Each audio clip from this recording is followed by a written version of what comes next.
Welcome to Meet the Filmmakers at the Apple Store, Regent Street in London. Would you please welcome our guest moderator, Chris Hewitt. Hello. Thank you so much for coming out, everybody. What a small, disappointing crowd this is. Unbelievable. Anyway, The Rover is a dark and powerful post-apocalyptic thriller set in Australia.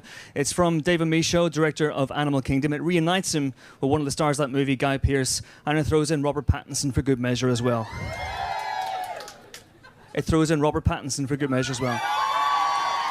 Just want to double check that. Before we meet the trio, let's take a look at the trailer.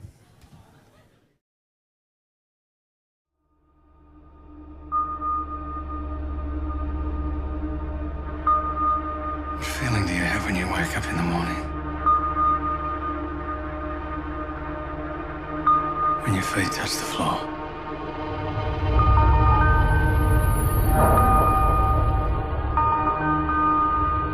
Or before that, when you're lying there, thinking about your feet hitting the floor? What feeling do you have?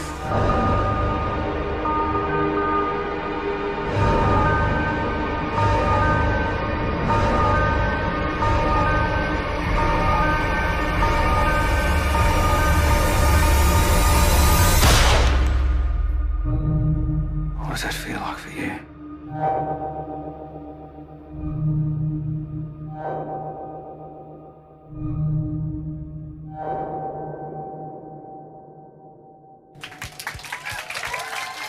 Please welcome the writer-director of The Rover, David Michod,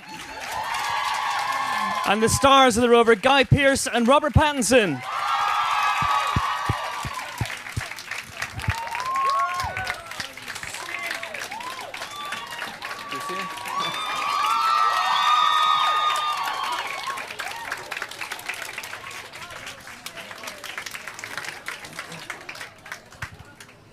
Guys.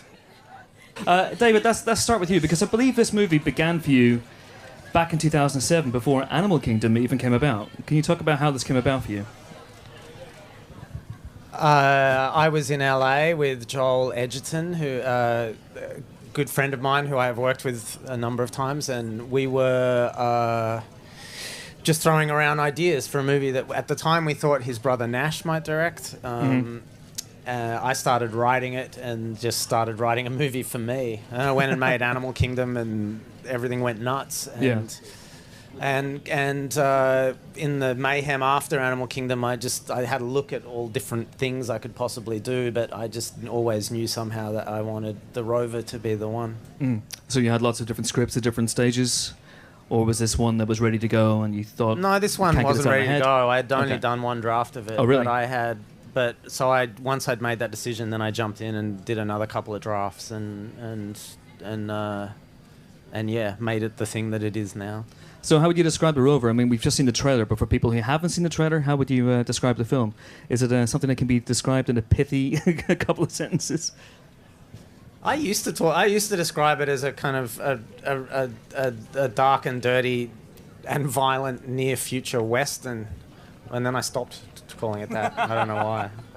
But that's good. That's kind of what it is. It works. And Guy, let's bring you in this one. Who do you play in The Rover? Can you talk about your character? Exactly who is he? Oh, well, that's a tough question. It is a tough question. I like to start with the tough ones first and then build them. It was a tough journey for me to find who he was, actually, to be honest. And David and I had a lot of discussions in the beginning. And obviously, when you see the film, you realise that there's a lot of this man that is sort of stripped away. He's lost and sort of given up on his morality, I guess, and his sense of humanity, etc. So, by the time the film starts, you find a guy who's sort of a ghost of himself in a way, and really become sort of reverted back to being a sort of an animal rather than a person almost, So it's a tough, complex kind of guy. Yeah. At a base level, it's essentially about a man who wants to retrieve his stolen car. Look, to be honest, on an even more base level, it's much more interesting than that. It's and we can't really give away what it is that he's, but the car is connected because of what's in it. So, it's about a man who really has one last you know, one last thing to do, really, probably before ending his own life, really, and honouring that, you know. Okay. And Robert, you play Ray in this. Who is Ray? Ray is one of a gang of kind of quite lame criminals, sort of a misfit band of criminals out in the middle of nowhere in Australia, and me and Ray and his brother are part of this little gang. And I've sort of been left for dead, and my brother's stolen Eric's car, and Eric sort of kidnaps me to find the car again. Okay. So you're playing American in this one. I believe you had to audition with the accent in place already. Is that true? Yeah, whatever accent I was doing, I'm not entirely sure what it was. But so I was just thinking yesterday when we were rehearsing, I didn't do it. I refused to do my accent, so when we were rehearsing and I was doing an English accent. It's really weird. Yeah, I can't remember now, really. Yeah. I was too scared to do it. Oh, really?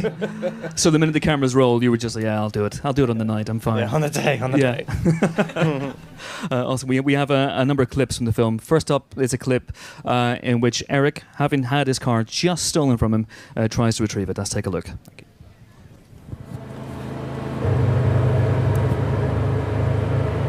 It's our truck, man. What? It's our truck, man. What?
And that's just the beginning.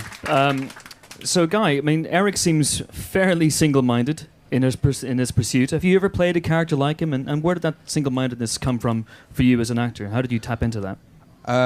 No, I don't think I've played a character like this before, and hopefully not. I always try to do different things, I guess, and really just tapping into what his objective is in the script, you know. So, and once I understood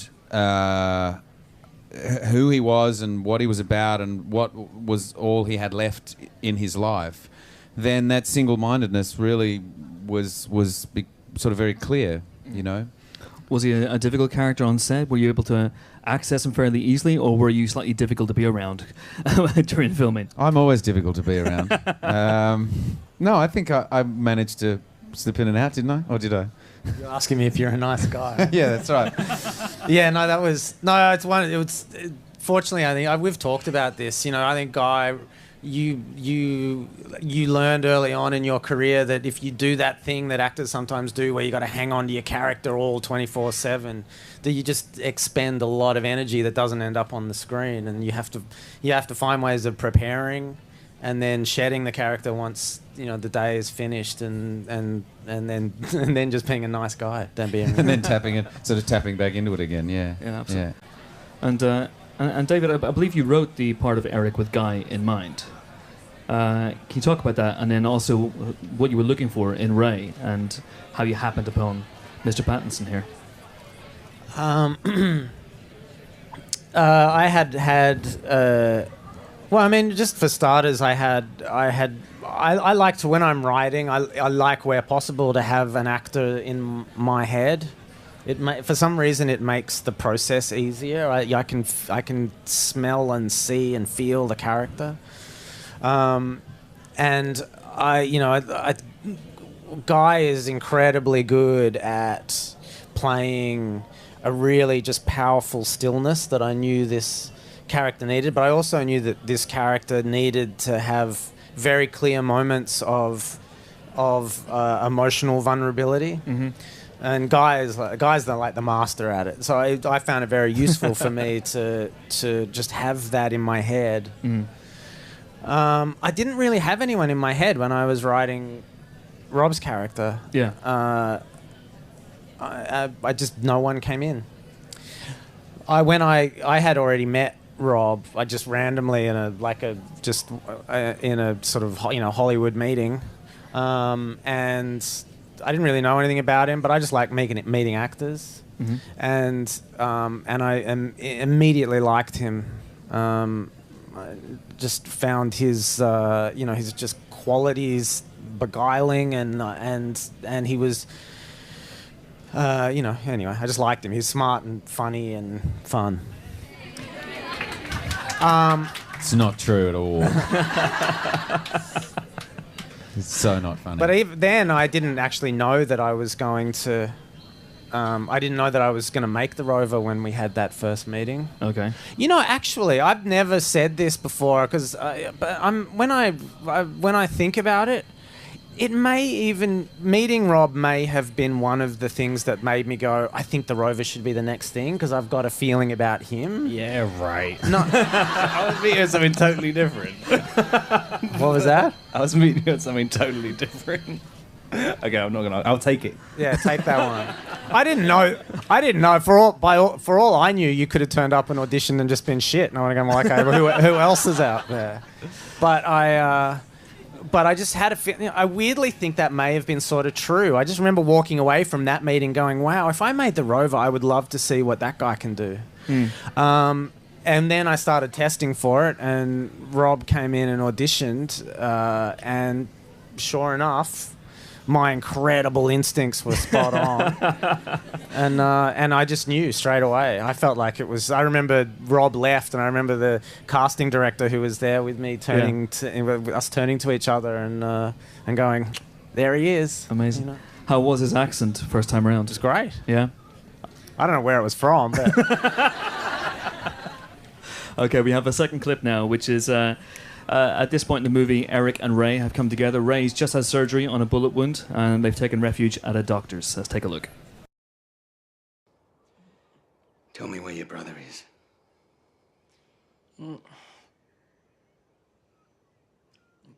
He's going south, a long way from here. I'll take you to him, I promise. I'm just gonna get your t-shirt. Get up, we're leaving. We should ask what the lady says. Get up.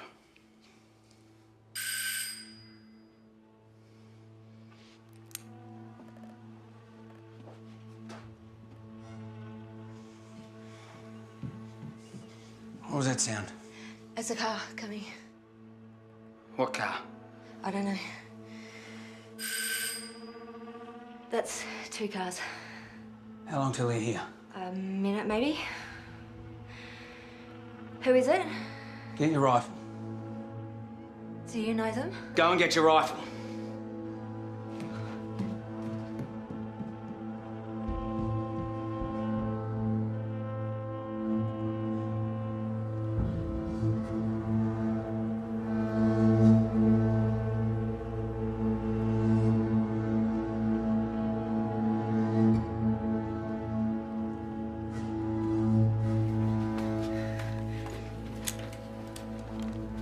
Tell me what's going on.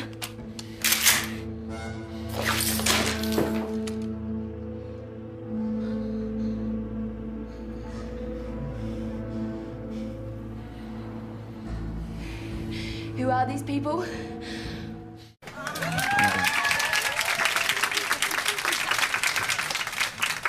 Who knows what happens next? So, in terms of the central relationship between Erica and Ray, and between Rob and Guy, as a director, did you want to keep them apart because it's an antagonistic, twisted relationship? It goes through lots of twists and turns and developments. Initially, did you keep them separate on set? No, I mean they're professionals. You know, I don't. You know, and maybe when you're working with little kids or something, you do that stuff. But you know, I don't like those games that directors sometimes play with actors to try and if they're professionals and they're good at what they do and they're experienced, they can. You know, I mean, the film in a way is about two guys who meet and then go on a journey together, which is basically what these guys did. And so I didn't really have to. Okay. Try and play mind games with them or anything. So, Guy, you didn't just go and stare at Rob for ages on the first day. How was that working relationship? Well, funnily enough, I did stare at Rob a bit on the first day because I don't think I worked on the first day, and I came to set, and Rob was doing the scene where he has gotten out of the truck, and you sit by the tree, and you've got the dress or whatever it is there with the cloth, And so I was watching him, what he was doing on the monitor. It was great, actually, because it was the first... I mean, we'd obviously rehearsed together, but seeing what somebody actually does on set and what's caught on camera really enabled me to see how vulnerable he was playing the character. And really, it just crystallised, I guess, what the dynamic was going to be, because I knew what I wanted to do with Rob as far as how Eric sort of behaves with him. Yeah. So it was great to actually, have that moment. And I said to I remember going to David going, wow, it's really good, isn't he? So, it's like you were expecting something else. Yeah, shit, he's really good. I better lift my game, Because you hadn't, and you've admitted this, you hadn't seen any of the Twilight movies. Is this how true is this? That is true. Sorry, ladies. I'd seen Rob in Water for Elephants. Yeah. Which I thought was a lovely film, and I thought Rob did a wonderful job and looked like a movie star. And so I'd seen that, and I really was impressed. And when David talked about Rob, it just seemed like a great idea to me. So, yeah, fantastic. And Rob, even though I guess you guys weren't kept apart on set and you didn't stare at each other, I guess there is a boundary, a trust boundary that actors have to establish, because you guys go through hell together in this movie, and Guy abuses you quite a bit as well. Did you talk about that beforehand in terms of how comfortable you felt with each other and how far you could go? Yeah, I mean, in terms of just getting beaten up and stuff, I mean, I would like to do anything which affords me to be able to not act at all. And so, our first scene, and guys throwing me around with the car, I mean, it's literally like, I'm sort of letting my head actually almost knock myself out. But I mean, it just makes it easier. Yeah. Yeah, I mean, I think the trust is just built because of people's faith in the story and, wanting to make the film good. And, he's not, Guy's not the type of actor who's just doing something for his own ego or, just trying to look cool or something. It's his heart. If your heart's in the right place, you're not going to, you trust them. Yeah. And Guy, I've read that the voice is the first thing that you find usually when it comes to a character. Is that true? Yeah, pretty much. I feel like it's not until I find the voice that I can then sort of move forward with other things for some reason. I just think people's voices say so much about them, And this was interesting. I'm not sure if it was the voice that I found first or if it was more about the physicality, kind of the way he kind of moved, And as I say, I sort of left it right till the last minute before I really managed to realise who Eric was. So it was a little nerve-wracking there in that couple of days before we started shooting. But the great thing about David's writing in relation to the voice is that it's, there's a really unusual sort of cadence and, rhythm to it. And I remember even when we did Animal Kingdom, that big scene that I have... and there was, the very particular ways sometimes that David would want me to say something, that would bring a whole other sort of emphasis or energy to the scene that I wouldn't necessarily have thought of, So it's great working with someone like David who also is very particular about how somebody sounds, you know, and the rhythm that they use. So I really enjoy, you know, that's one of the reasons why I really enjoy working with David, you know. Absolutely. And Rob, where do you start? Do you start with the voice? Do you start with the physicality? The look of the character? What? The hair. It's all about the hair. The hair. It's all the hair. I think with this one, the voice, I guess. Yeah. There was something. There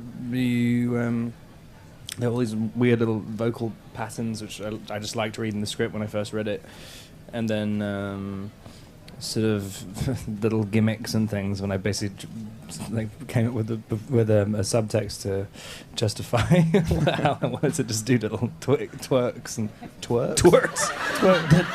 There is no twerking in this Rob movie. was twerking all the time on set, which is really embarrassing out in the desert. I have to cut say. all my twerks out. Yeah, they all got cut out of the movie.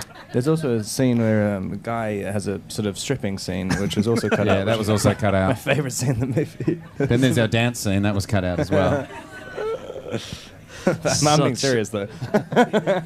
Such a different film. That was your first draft, David, wasn't it? With all I the want to twerking? see that version of the movie now.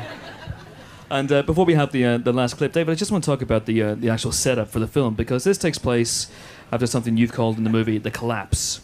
Can you talk about what that is for you? I wanted to set a movie, you know, when I was writing, excuse me, I'm talking here.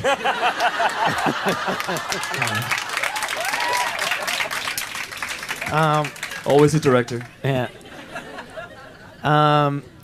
When I was redrafting the script, it was not long after the financial crisis of 2008 or whatever. I remember just being gobsmacked at how certain kind of monstrous people in the financial industries had been allowed to almost destroy the middle classes of the Western world, and they were just getting away with it, you know.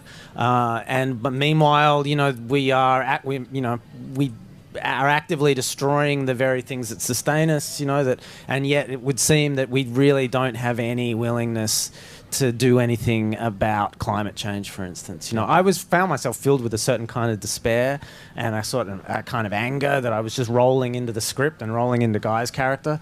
And this became the future of the movie, you know, a kind of a collapse of of Western economies and the things that follow as a consequence of that, but had reduced Australia to a kind of resource-rich third world country. I wanted this to be the near future of the movie, because I find, you know, in quote unquote post-apocalyptic movies, you know, you sit the events of the movie on the other side of some kind of massive single event cataclysm like an asteroid or a nuclear holocaust or something, and it just removes you from... I wanted everything that was wrong with the world in the movie to be directly connected to everything that's wrong with the world today. Yeah. You know? Absolutely. And you know, it's a terrifying movie on many levels, not least because it seems so real. It seems like it could literally happen tomorrow or in the next few years. When reading the script, Guy and Rob, did you begin to put yourselves into that, as project yourselves into the script, what you would do in a situation like that? You know, Eric and Ray are clearly survivors, but what about Guy and Rob? Would you last 5 minutes in a world like this, or would you be gone? Well, I don't know. It's hard to say, really. I mean, you certainly imagine, you think about what life would be like if it did turn like that for us. I mean, it's like that for some people now already in certain parts of the world, and you know, I think people are extraordinary as far as what levels they'll go to survive, and you know, so I kind of feel like I don't know how I would handle it or cope, because I feel like I would change as a person on some level. But I certainly thought about it, yeah, and thought about how, you know, affecting and strange it would be. Yeah. And Rob? Yeah, I mean, I couldn't really put it more. I couldn't put "I don't know" more eloquently than that. I think you'd be all right. I used to wonder. think you'd be fine. I used to wonder which of these two would survive if they had left their own devices. And originally, I obviously thought, well, it would be Guy because he's strong and he's capable and blah blah blah. And then I worked out that it's probably Rob. He'd just shamble around and eat bugs and work stuff out, you know. Thanks, Pat. That's the way you think of me. I think you'll be fine. I think there's a few people who adopt you as leader of the tribe. Is that fair to say? Yeah. Okay. Okay. We've got one last clip. Then you guys can ask David and Guy and Rob some questions. This is another clip with Ray and with Eric, and this is about faith and God. Let's take a quick look. Because I believe in God, and I know Henry believes in God. And there's no harm Henry wants to see me come to. And I believe in that. You look at the harm you've come to, and where's Henry?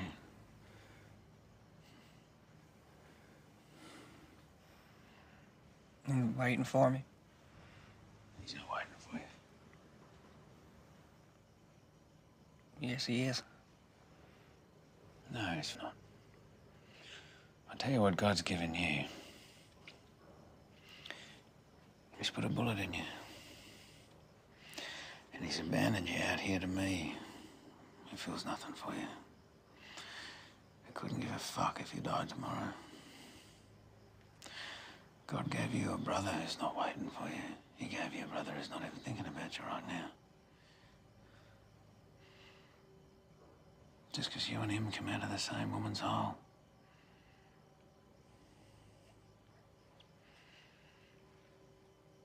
The only thing that means anything right now is that I'm here, and he's not.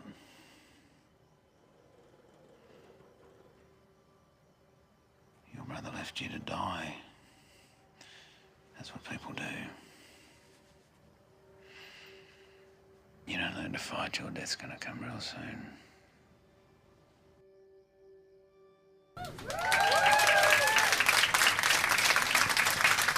Okay, we only have a few short minutes for questions, so if you've any questions, there's a hand right immediately in the front row.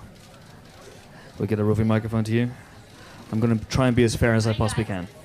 Hi guys, I'm from the Philippines. Yeah. If you could just sit down, that'd be great, please. Thank you. First of all, congratulations for the amazing film and the Rover promotional tour where we witnessed the camaraderie between the three of you, and we witnessed how the two of you really admire the directorial capabilities of David. So in relation to this, my question is, who are your dream directors and actors that you wish to work with? So for Rob and Guy, actors and directors, and then for David, actors that you wish to direct. And lastly, I have a quick message for Rob. I know you mentioned in your interviews that you don't think your Twilight fans will follow you in the next phase of your career. So we just want to know that we're more than just Twilight fans. We are your fans, so we will support you. That's it. Thank you so much. Okay. Thank you. David, let's start with you. Dream actors to work with. Oh God, it's so weird. I remember when my agents in America once asking me when they were trying to set me up on meetings with people, they'd say, "So what actors do you want to work with?" And I remember saying, "I don't know. I like all of them. I think there is a place for." They're actors, especially famous actors, movie stars. They are movie stars for a reason. There's something about them that's compelling. And then the challenge for a director in casting is just finding the right and interesting ways of using them. So I don't know. I just love actors. And yeah, how's that? I squirmed out. All actors. That's it. I feel the same way about all directors. It's a hard question to answer because I mean, there are the greats like Martin Scorsese and people like that. I mean, but I don't feel like I sit here going, "Oh, I can't wait to work with Martin Scorsese," because it just may never happen. So, you want to work with Martin Scorsese? Clearly, if he's in the store now buying an iPhone, why isn't he offering me a job? I'll use this as an opportunity to try and get a job. I want to work with Jacques Audiard because I think he's phenomenal. Was that? Oh, do you say other actors? I fucking hate actors. So a one-man film with Jacques Audiard. That's basically what you want to do. Yeah, on your own, show, just on yeah. your own. Yeah. Okay. Let's see. There's right at the very back here. Thank you. I'd like to ask what advice you'd give aspiring actors and whether I may have a photo at the end of this interview with you all. Oh, photographs I think are going to be tricky because you're going to trapdoor will open up immediately after this and we'll all disappear. But advice for aspiring actors. Rob, let's start with you. I don't know. I think I need some. Learn your lines. I think Yeah, is an learn your important bit of advice. Work with good directors. I think that's basically it. Find what you're doing interesting. I think. Be true to yourself. And David as well. I mean, we often get a lot of advice for aspiring filmmakers and directors and writers. For directors, and I think that, well, depends at what stage. I mean, the first thing I say to anyone who wants to make films is you should read books, and not books about filmmaking. Just read books. Kind of amazes me how few people read these days. If you want to make dense, rich things, you need to be literate. I think. Okay. I'll leave it there. So lady right over here on the very, very left, and then I'll try and go someone over to the right. Maybe. We'll see. Hi, my question is for Rob. Here. Hey.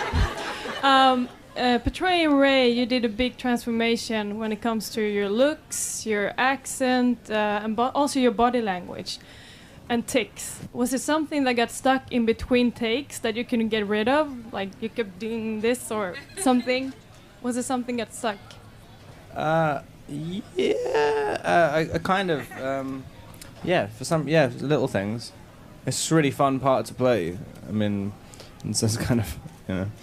We bring some of the little quirks on. That's what I was thinking of, not twerks, quirks. Tics and quirks. Yeah.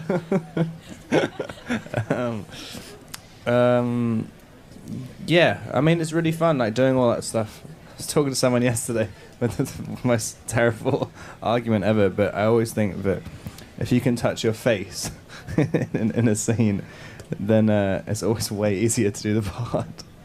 Actually, no, we already talked about this, and it doesn't make any sense. I think it's ridiculous. I just realised I should not have brought that up. Yeah, that was nonsense. Sorry. So if you touch your face during the scene, well, if you can don't touch your really own know face, what to do, okay, you just go like that. Because acting really is just about knowing what to do with your hands. It is? Pretty much. It's about knowing what to do with your hands. Guy, what do you do with your hands? Do you very much keep them down here, or are you away? Oh no, they're all over the place. Yeah. Yes. Okay. Willy nilly. Yeah. Hands akimbo. Willy nilly hands akimbo. You are. My word. Oh, there you go. Yes. You penetrate with your hands. We've learned everything today. We're going to go right to the right, and then one last one in the middle because I said yes to this lady. There's a lady with a denim jacket. Right at the very back, can you see her? Wave, so we can get the microphone. There we go. Hello. My question is for Rob, but Guy, you could probably answer this as well. You said yesterday in the Q&A that the reason you liked the script was because it was quote-unquote ridiculous. I'm assuming that was a positive thing. But was it, after watching the movie, there's a lot of silences in the film. Was it the silences that you liked more than the actual dialogue, or is it an even keel? Because the same could be said maybe for Cosmopolis as well. There's quite a few sort of heavy silences in that, so... Really? Cosmopolis is like the talkiest film ever. No, but the moments that there are quite she profound. Had the sound down while she was watching it. No, I mean, well, you don't really know about the silence. I mean, it's the silences until you're doing stuff. But no, I love the dialogue in this so much. I thought it was so kind of striking. David's got a really specific way of writing dialogue as well. You can kind of see it. There's a similar way in Animal Kingdom as well. You've got like a really specific way of writing. It's like slightly heightened. It's funny. I don't really know how to explain it, but there's something you want to perform it. I think.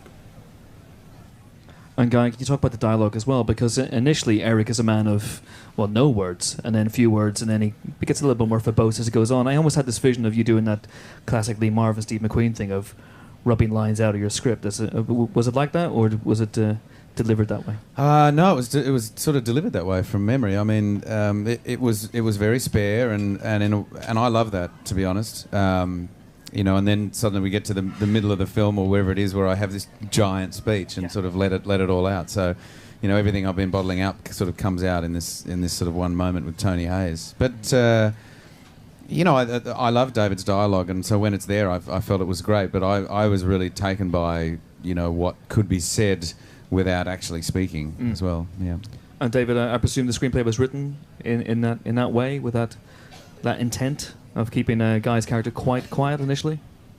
No, after making the really dense kind of interwoven sprawling thing of Animal Kingdom, I really loved the idea of doing something that was very lean and elemental and had, you know, and especially for Guy, writing a character that was like a mysterious, almost unknowable man who roamed through the landscape like a ghost, like a man who barely even existed anymore, you know, and yeah, it's fun to write that stuff. It's fun to strip someone down to their most sort of basic venal elements, you know, and then get Guy Pearce to do it. Okay, we got time for this last question. This lady here in the second row. Hi. I saw the film yesterday and the music makes it really intense, and I literally held my breath for the majority of the film, like, and all the music built it up. Apart from the pretty girl rock scene, that was, I think, the only time when I actually breathed. So if we was watching the film as Guy and Rob, which song would you sing that the audience would not expect? Because I didn't expect that song to come up. So which song, like, is unexpected that the audience wouldn't expect you to start singing in a situation like that? Oh, I think if I sang any song in the movie, it would be weird. I want to see that version of the movie. Right. Yeah.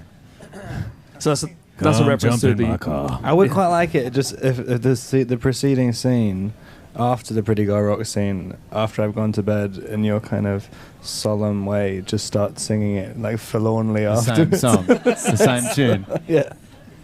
Don't hate me because I'm beautiful.